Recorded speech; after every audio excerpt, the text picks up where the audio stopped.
Jacomo and friends. Hey folks, it's your old buddy Jacomo here, and I got my buddy Harry here to help play through a little bit of MÖRK BORG. Hi Giacomo. Hi everybody. I got like half a dozen pre-generated character sheets ready to go. Good call. MÖRK BORG is a rules-light OSR style game. That means that you need to use your brains in conjunction with your stats and maybe just a little bit of luck. The GM creates challenging situations for your character to overcome. Whenever we hit a point of uncertainty, the GM will tell you to test one of your abilities against a difficulty rating, or DR. Roll high and don't die. Pretty much. MÖRK BORG is what they call a player-facing game, which means that the players do most of the rolling. I got feelings about that. I remember Dungeon World. So, what do I need? Just your character sheet and some RPG dice, the standard polyhedrals that you'd use for D&D. The players might opt to read the core book, but you could spoil something for yourself depending on how the GM plans their adventures.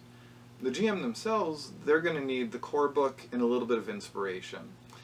There are plenty of free or almost free adventures available online that you can either use straight out of their book, adapt, or just draw some inspiration from them. Cool.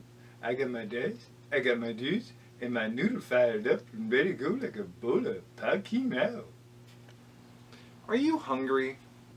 Yeah, just a bit. A few noodles later. So who do we have for a character? I got Hebrew. They're a gutter-born scum.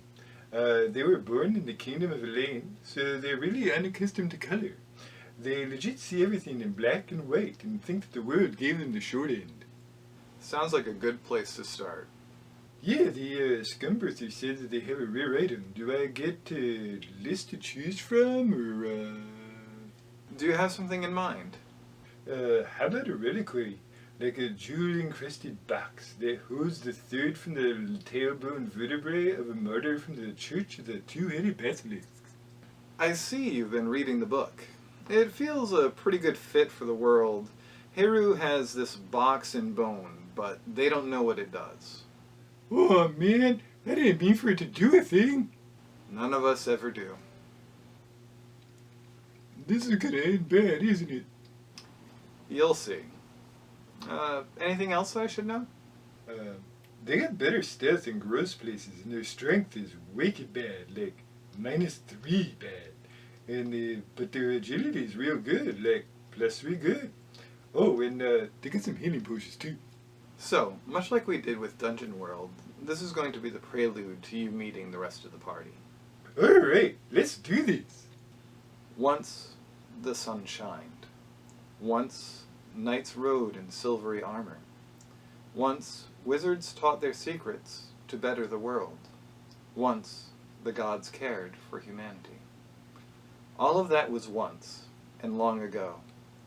Now the sky has darkened. It is the age of the wolf and the axe, of the long winter and the fall of man. Evil things have stirred in the shadows, and soon will consume the world. None may choose the day of their birth, and this is the decaying world you were born in. Hope is an escape, a drug you take to stave off the inevitable end. How long will you dare fan the flames that keep you warm as the wood burns away and the cold creeps in? Why not just give in, lay down, and sleep? Why not just let the cold take you?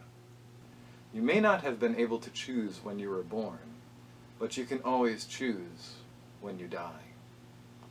That is a choice you made when you decided to journey to the thrice-damned tower, seeking the treasure of Volgrath, the final Hierophant. The 10-tiered tower, overrun with Volgrath's vile guardians and teeming with insidious traps, holds not only the body of the ever-dying Hierophant, but also his treasures. Seeking his knowledge and wanting his wealth, you have chosen your fate. Your last time you saw civilization was the village of Alanki, a small huddle of hovels leaning against one another, trying to keep warm. The fires within each home burned low, and white plumes of smoke rose from each cheap tin chimney. Asking for hospitality in such a place seemed like asking a starving man if he'd give out his last crumbs of bread. It was better to move on, to let the peasants sleep, and to dream. It was their only escape from the inevitable. After untold hours of hard travel through the unforgiving landscape of rock, ice, and snow, the tower has come into view, rising from the wilderness like a waking giant. Such a thing as the thrice-damned tower could not have been made by the hand of man. Jutting towards the sky as an affront to all things holy, the tower seems far too narrow. The angles of it seem to shift in the wan starlight. The walls are stretches of dark void whose depths could never be fathomed, speckled with reflections of the stars above. The ice and snow lay no claim to the place. Nothing as pure as snow could possibly rest upon the tower's damned stones. Nope, nope, nope, nope. What? Nope, not going in there, not going in there alone. You can call me Tensor if you want. That place is gonna kill me. Are you sure? No. The entry to the thrice-damned tower stands before you, and the world you once knew stands behind. The doors, heavy wood and blackened iron, are carved with all manners of devils and angels locked in eternal combat. The mouths of the angels silently scream in pain as the eyes of the devils look upon you, seemingly judging your soul. You stand upon the precipice of doom from whence there is no return. What do you do? Is it okay if I don't go in? Like, does it ruin your plans?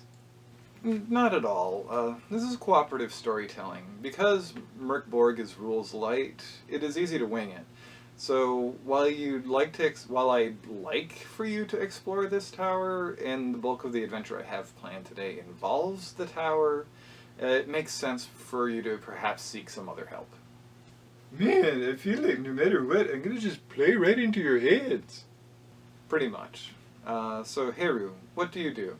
Do you go into the tower, explore around it, or head back to the village? My hand reaches for the door. Then I think about how creepy this place is. I feel way out of my depth. I'm not gonna turn back and go to the village. Maybe I can recruit some tough dudes. So, you look at the winding road that leads back to civilization. Decaying as it might be, you decide that you don't want to risk your life in the thrice-damned tower, at least not as ill-prepared as you are now. You walk the weary miles, your boots trudging across the hard, frozen ground, and you search the sky for stars, hoping that they will guide you home. However, the sky has become a solid black void. Not even a sliver of the moon is showing. This sounds planned. Like, are you reading from a thing?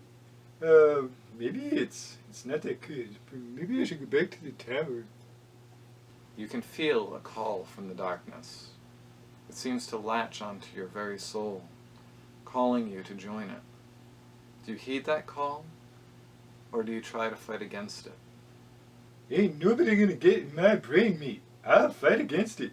Test presence, DR-14.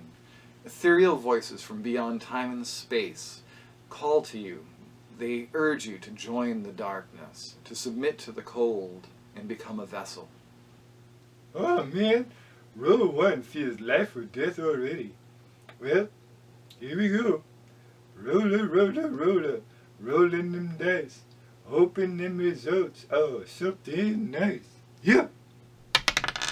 Oh, 14. Exactly 14. I am a champion. I fight back the voices, like clawing at my head, and I get them out, and there's all like this spinning overhead shot of my screaming, and I'm looking skyward like, ah! Ah. Excellent. The abyssal darkness gives way to the deep navy of a starlit night.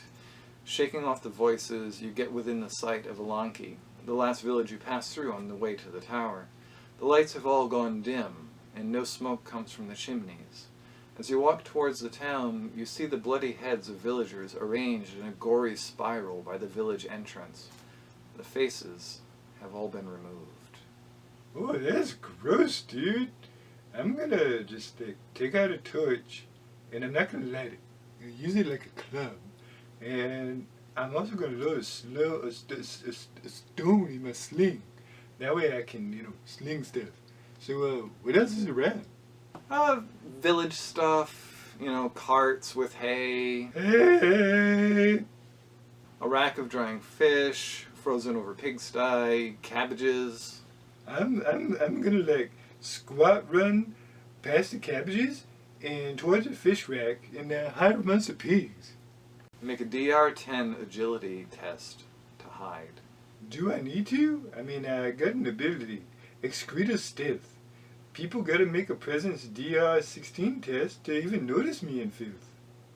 I'll let it go. It seems fair to me since you excel at hiding in shit. I am obfuscated.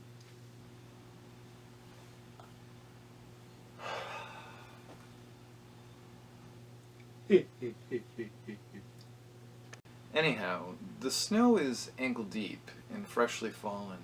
You can't see the tracks that you had left when you came through originally. But you do see some footprints in the snow. They appear to be those of a barefooted girl, maybe 100 pounds or so, judging from the depressions. Your eyes follow the tracks, and it seems like they have made a circuit through the village. Every hovel's door appears to have been kicked down. The occasional spots of blood confirm your suspicions. Your glance cannot help but wander over one of the bloody thresholds. Roll initiative. What do I roll? I like I go, you go, so roll a d6. I rolled a 4. Is that good? Good enough to go first. The form strides from within the house, a long, blood-stained knife flashing in the low light in one of its hands, and a faceless head in its other. The creature's head itself turns towards you, its lanky, sinewy body moving unnaturally. As it glances in your direction, you see its bulbous cranium is covered in a dozen or more saggy, fleshy faces. Roll to see if it notices you. Any modifiers to that? Just a straight d20. Alright, so, is a 16 to notice me?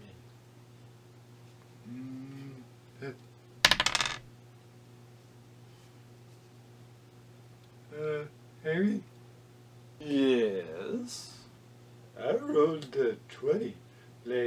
I'm stooped way down in my weight shifts, and one of the pigs grunts, making me wicked noticeable. Oh no. I'm really twisted on this whole roll your own doom, man. That was a 20, and that was meant for me. Well, the monster notices you, but you know it sees you, and so you can act first. Cool. I'm gonna sling it, all David style. And that'll be a presence roll. DR12. The monster has minus D2 armor. Yeah, actually, go for it. Huh? I got me a 10. The sling and stone whistled as I spin it around my head. As I launch the stone, it sails right into the body. And I'm gonna get out of dodge quick. Don't forget your D4 damage. Crud. I got a 1. And it's got armor too, so it just soaks it no matter what, huh? Bummer. That's the high price of low rolls, my friend. The slingstone just makes a sickening thud as it just bounces off of the many layers of the fleshy faces. Retreating, you step through the semi-solid muck and mire. Make an agility test, DR10, to make sure that you don't fall as you hustle along. What? Oh, where's that 12 when I needed it? That's a 15 altogether. I get through fine, even vaulting over the fattest pig in the sty. Just like I'm there hup, hup, hup. The creature hisses as it tries to get close to you and close the distance. It stalks you with long strides, drawing close to you on small, graceful feet. It's kind of like if Jack Skellington and Leatherface had a baby. It spends its turn getting unnervingly close to you. You can smell the stink of musk, rot, and infected pus. You can't discern much of this monster's motivation, but one thing is clear. It wants your face. What do you do? Can I attack and then, like, try to climb away? Like, maybe scale the side of a sty-adjacent hovel? I'll allow it, but beware. The monster has really long reach. We're talking like Slender Man long arms. The distance you climb won't be enough to evade if you also take the time to attack. I'm not gonna swing a mistake. Test strength, DR12. Oh man, I forgot how bad my strength is. Let's see. 13 minus 3 is a 10. I swing at the thing with my stick and it throws up a hand to block it. I get my climb on though? Like, is that strength? Since you're fleeing, I'll allow an agility test at DR14. If you make it, you climb and evade the monster's attack. It would be a DR16, but you have the Gutterborn thing that reduces DR for presence and agility checks, so just go for it. Come on, dice. Huh. It's a 4. Plus 3 is only a 7. Nuts. The monster slices at you with his long knife, dealing D6 damage. You know, I'm gonna roll a 6. And that's gonna hit me. It's gonna kill me because I only get to 5 hit points. If you keep thinking like that, of course you will. Please, D6. Roll a 5 or less so that I might stay alive.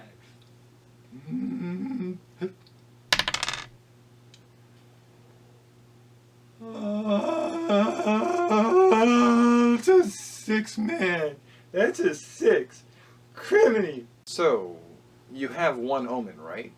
Oh yeah. I can reroll, or I can take D6 less damage. If I reroll, I might just roll a 6 again. But if I reduce, the worst that would happen is I'm at 0 and maybe dead. Life is full of tough choices. I'm gonna reduce. Huh. That's a 6 again. Boo yakasha. Hey Roo lives. Hey Roo, hey Roo, hey Roo. You are on the roof of one of the hovels, a sliver of moon right behind you. The beast is climbing after you. Its strange, jerky way of moving makes it loathsome to watch. Can I sling it? I think so. I'll say DR10 since its hands are busy. However, if you miss, the creature will be right on top of you. If you hit, you'll delay its climb. I'm gonna sling and run. So, 14! And it does a d4 damage, so, that's a 4! That's a 4! It soaks D2 of it, don't forget. So, do I, flip a coin? Roll for odds or evens. Odds will be 1, evens will be 2. Yep. That's a 1 and a d4, so altogether that's gonna be 3 damage incoming. It gets cracked right in the noggin. It reels back, allowing you a chance to make some space between you and it. Please make an agility test, DR12, to escape. Oh, that's a 19. Plus 3 is a 22. I am like a flea. I am like a flea, like boo, boo, boo. You cover a ton of ground, but the creature's long strides allow it to just keep up with you. While it is still a bit away from you, it'll catch up sooner than later. I'm not gonna, What's up? I really can't stand and fight this guy. And just running, he's gonna catch up to me. And one good swing like he did earlier, that'll just drop me. I figure either I can hide and hope for the best, or I can try something stupid. As you wish. I'm gonna use the relic vertebrae. See what it do. You probably gave it to me for a reason, so maybe this is it. In story, Haru is just getting desperate, so maybe hide and then use the relic? Sounds good. There's no abject filth around you, so you can try to stealth, but you'll have to stealth normal. Are you going to use speed or cunning? Like, Darting somewhere or camouflaging yourself? I'm gonna run. Run so far away. That'll be DR10 adjusted already for your scumminess. Oh, crap. That's a 9 total. You dart into one of the doorways and find a good hiding spot in one of the hovels. Under a table. The best place to hide when being hunted by a faceless murdering machine. Hey, don't judge me. I like under tables. I used to love being under them as a kid. You or your character, because right now it's canon that Haru is a fan of under the table. Both. Haru had it tough growing up, and they'd hide under the table and pretend like it was their own little house. Like, with the tablecloth hanging down, rat fly as it was privacy and safety in a house where they had none. It's a good touch. The creature spots you, but of course you think you're well hidden. You see its legs approaching. You get out the reliquary. How do you use it? I open it up, and I close my eyes. I know this is holy, and it deserves a special kind of person, but I killed someone fair and square over this thing, so I feel entitled. I grumble a prayer to no god in particular, and hope for the best. So, lucky for you, it's magical. We'll start at the beginning. Roll presence plus d4. That is how many times you can use its powers today. Alright, so it's gonna be just d4, so 4! Good. So now to activate the bone. You're going to test presence DR12. If you fumble, it's extra bad. You gotta roll for all spells in this, huh? Yep. Alright, so just 13. That just makes it, right? It does what it do. Alright, so let me consult my table. There's a table? You bet your bippy there is. Oh, man. The bone glows with an unearthly gray fire as an unholy choir of cacophony begins to sound. The creature, knife in hand, stalks closer to you. In moments, it will be right in front of you. It heeds not the powerful magic you hold in your hands. It only craves slaughter and your face.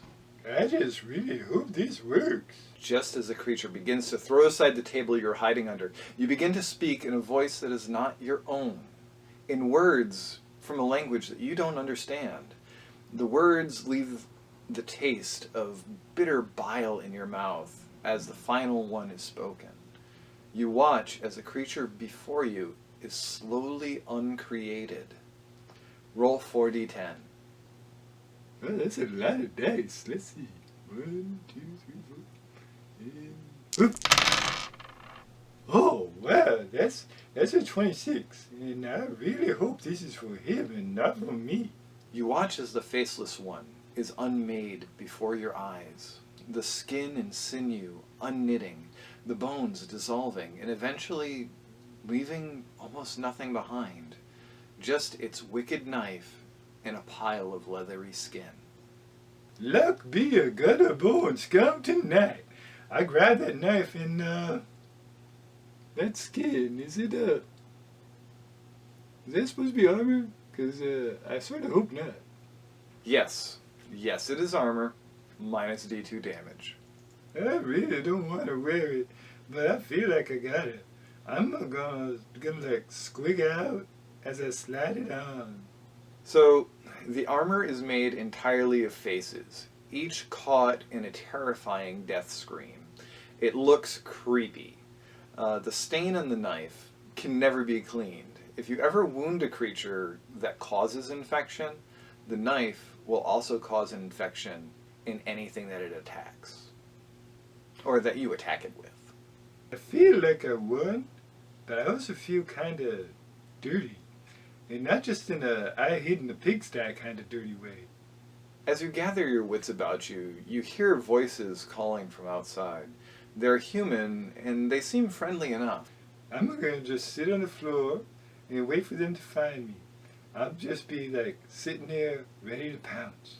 Soon enough, in the dim light that qualifies as dawn, you see 4 people in the doorway to the hovel. It is clear that they have seen at least as much as you have during their journeys. They all have the same haunted, hunted look that marks them as adventurers. This is the party? Indeed, as well as the end of your prelude. Also, you get better, or worse. Like, level up? But what is this worse that you speak of? Well, in MÖRK BORG, you don't level per se. You do advance, however. And when you advance, it's really up to the GM's whim, when it feels right, typically at the end of an adventure. Your character may get better in some of their abilities, but they may also get worse. Or they may even stay the same. It depends on what you roll in the dice. To start, since you only have 5 hit points, you do automatically get more. So you may roll a d6. Wow. Hey, I got a 2. So your max hit points go up by 2. I guess 7 ain't bad for a really person like Haru. Now, for each ability, you're going to roll a d6. If it is higher than your current ability score, you're going to go up by +1. If it is lower, you'll go down. 1 is always a downgrade. However, you can't go any lower than -3. That's the lowest any stat can get. Oh, this is wicked swingy. Let's see. My strength is a -3, so... Ooh, that's a 3. So that makes my strength -2, right? Yep. So my agility is a +3, so I want a 4 or more. Or a 2. A 2 makes me a +2 instead. So toughness, that's going to be a 4. Now that'll give me a +1. Presence, that's going to be a 5 and also a +1. I'm thinking maybe my agility dropped because I'm not going to be sleeping for a while. Just seeing that face collecting weirdo every time I close my eyes. Without enough sleep, I'm just real logy. So, what are your impressions so far? It's wicked nerve-wracking. I know almost any roll might kill my character, so every time the dice are out, I get kind of nervous inside. It felt real lonely without a party, and I know more PCs would help spread around some damage. It does feel very dark, creepy, and very survivally. As a GM, I like having such a loose, rules-light system to work with. There are fewer rules interactions to worry about when you're trying to be a fair judge, particularly if you're doing multiple games across multiple groups. Like, for instance, in one of my Pathfinder games, I had allowed a cleric to do the cleric preparation rules similar to what we do in 5e. And as soon as that got wind caught of in another of my Pathfinder groups, that cleric wanted to do it as well. However, the original reason why I did it in the first place was to just get them out of a really tight spot. And so I ended up having to feel like I had to retcon the whole thing, because next you have the wizard saying I should be able to prep like 5e, and then the sorcerer is like, well, there goes my niche. So, you know, I like having fewer rules when it comes to making judgment calls. So that's a plus. So, do you have anything else you want to add? So I guess my final words altogether would have to be something along the lines of, MÖRK BORG can be very dark, very themey, very moody. It can really have I think the best word is stressful or strenuous effect on the players, because you are rolling an awful lot of things, and your character's always in danger, and the situation's always getting worse in some way. And as the GM, you want to control that. You want to keep pouring that on to them, but at the same time, you also want the game to feel at least a little bit fair, even if it is a save or die situation or something like that. So I think that my overall impression and my overall feeling is that MÖRK BORG is great for a loose, light RPG that's fun to kind of sit down and have some really good nights with. As long as the players understand what it is that they're getting into, and their expectations are correctly aligned. And that really comes down to any game that you're running, or any game that you're in, is you have to match your expectations with what is actually going to be there. If you're doing a dungeon crawl, you have to be expecting combat, you have to be expecting dungeons. You know, you can't walk into a game where the GM is saying we're going to be doing dungeon crawls and then expecting to have a lot of social encounters. It's just not going to happen. And then you'll be disappointed, and you may act out, or you may have some issues, and then the GM will not have a good time, and you won't have a good time, and the rest of the table won't have a good time. So as long as everyone has an idea of what they're walking into, they'll have a much better time.